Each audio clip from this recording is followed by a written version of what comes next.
မိတ်ဆွေတွေကိုမပြစ်မှားလို့ရှင်အကျိုးကျေးဇူး10မျိုးရနိုင်တယ်ကဲအဲ့ဒါလေးကိုနားကြည့်အောင်နံပါတ်1ကထာကပါပြောတာနော်မိတ်ဆွေကိုမပြစ်မှားတဲ့မစော်ကားတဲ့ပုဂ္ဂိုလ်ဟာတဲ့အိမ်ကနေထွက်လို့ခရီးသွားနေတဲ့အချိန်မှတောင်မှပဲစားစရာတောက်စရာလမ်းခရီးမှသူ့မှာပေါ်ပါတယ်တဲ့သူ့ကိုမှီပြီးတောင်တခြားပုဂ္ဂိုလ်တွေစားကြရတယ်ဥပမာမဲ့ရှင်သီဝလိပေါ့မြတ်စွာဘုရားကိုယ်တိုင်ကတော်လမ်းခရီးတစ်ခုဖြတ်တဲ့အခါမှာအဖြောင့်သွားတဲ့လမ်းနဲ့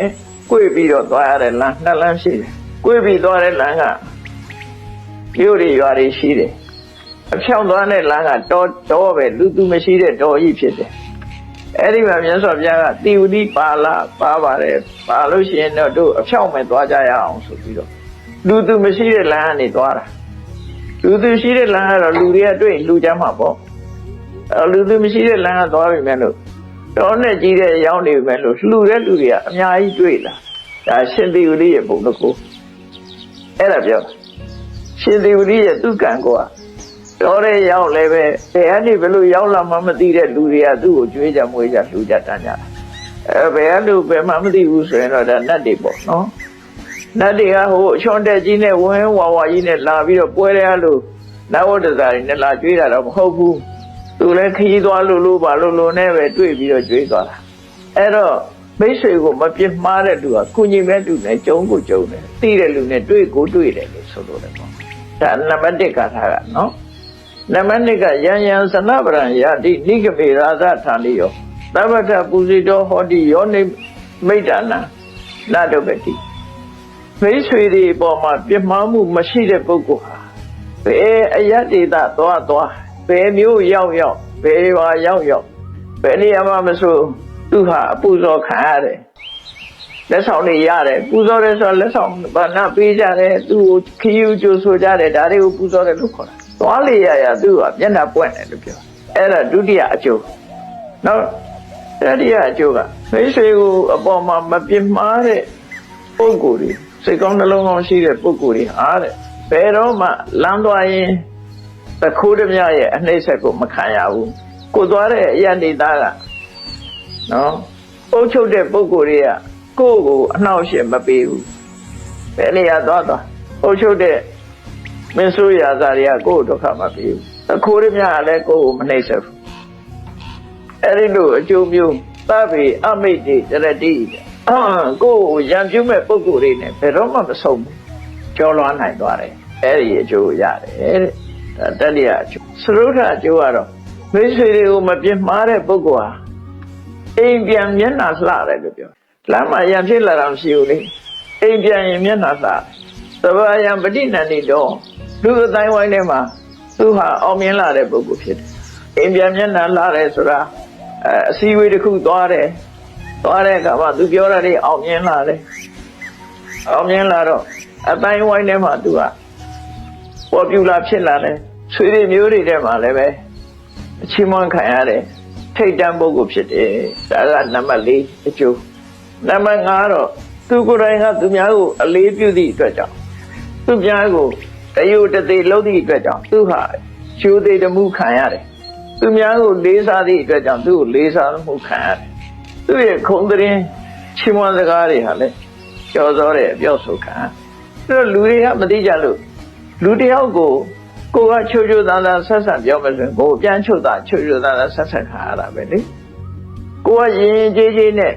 ပြောရင် तू ကရင်ကြေးကြေးပြန်ပြောမှာကိုကဆဲပြီးတော့မှသူများချိမနာခံခြင်းလို့မရဘူးလေကိုကလေးစားလို့ရှိရင်ကိုဟာလေးစားခံရတဲ့ပုဂ္ဂိုလ်ဖြစ်တယ်ကိုကအယုသိပေးရင်ကိုကအယုသိခံရတဲ့ပုဂ္ဂိုလ်ဖြစ်တယ်ဒါကပင်စွာမြောက်ရတဲ့အကျိုးနောက်တစ်ခုကပူဇကောလဘတိပူဇံဝဏကောပတိဝဏယသောဂိတ်တေသဗ္ဗဘောတိယောမိတ်တနာနတုပတိဒီနေရာမှာမိတ်ဆွေဆိုတာဆရာမိဘဒါတွေကိုပြောတာနော်ဆရာကိုမပြစ်မှားဘူးမိဘကိုမပြစ်မှားဘူးယဟန်တန်ဃာတွေကိုမပြစ်မှားဘူး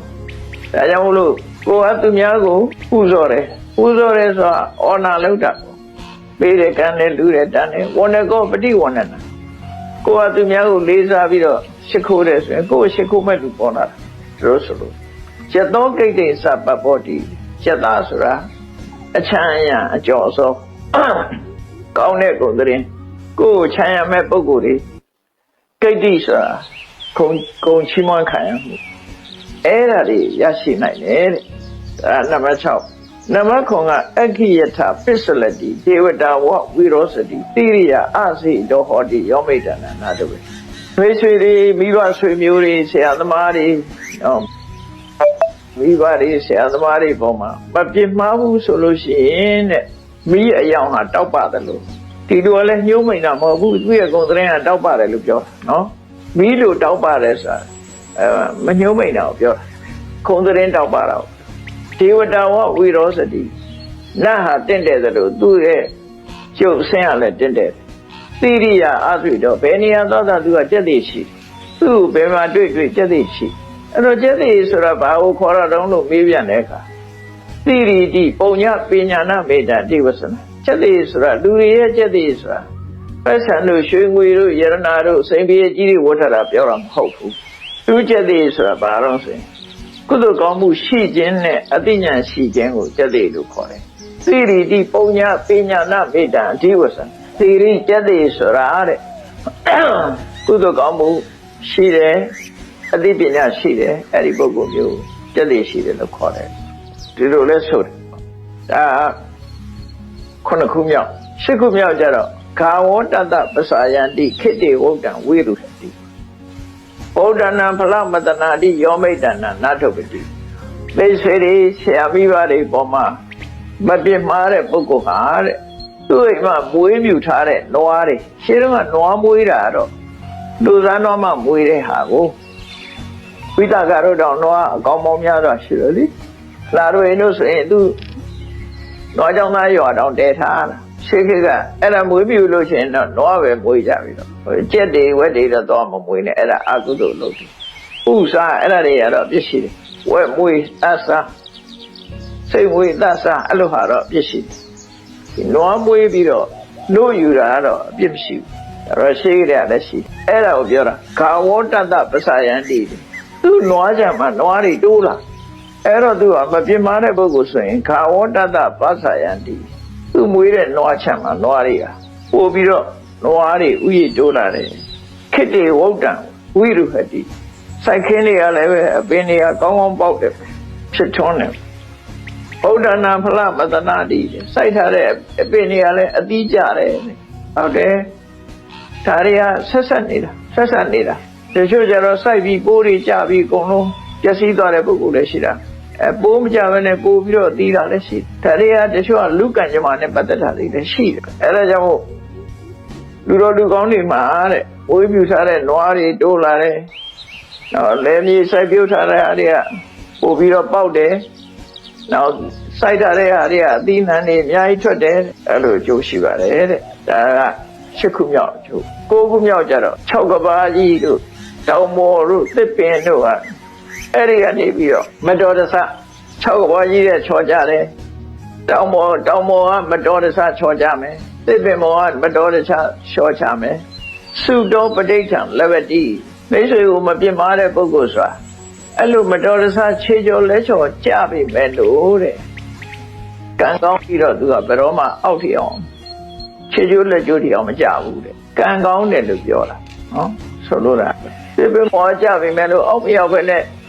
ဒီကိုင်မောတင်နေတာတို့ချုံမောတင်နေတာတို့ဘာမှတန်ရမရတာတို့ရှိတယ်လေဒါမျိုးတွေအဲ့တော့မိတ်ဆွေကိုမပြစ်မှားတဲ့ပုဂ္ဂိုလ်တွေကအဲ့လိုအကျိုးကျေးဇူးဒါနံပါတ်9နံပါတ်10ကျတော့လေးဟာတချို့သစ်ပင်တွေဆိုရင်အလွယ်တကူတိုက်လှဲတယ်သို့တော့အမြင့်တွေကသိတမ်းမာတဲ့ညောင်ပင်လို့အပင်မျိုးကြတော့မုံတိုင်းကတိုက်လှဲဖို့မလွယ်ဘူးသူကအမြင့်ကသိပြီးတော့ခိုင်းတယ်အမြင့်တွေလည်းများတယ်အဲ့ဒီညောင်ပင်ဟာအမြင့်တွယ်မှုအားကောင်းသလိုပဲနံပါတ်10အကျိုးကတော့မိတ်ဆွေတွေဆရာသမားတွေမိဘတွေကိုမပြစ်မှားတဲ့ပုဂ္ဂိုလ်ဟာတဲ့ကိုယ်ရံပြုတ်ခြင်းတဲ့ပုဂ္ဂိုလ်ဟာတောင်မှသူ့ကိုမတွန်းလှန်နိုင်ဘူးဘလောက်ပဲသူ့ကိုရံပြုတ်သူ့ကို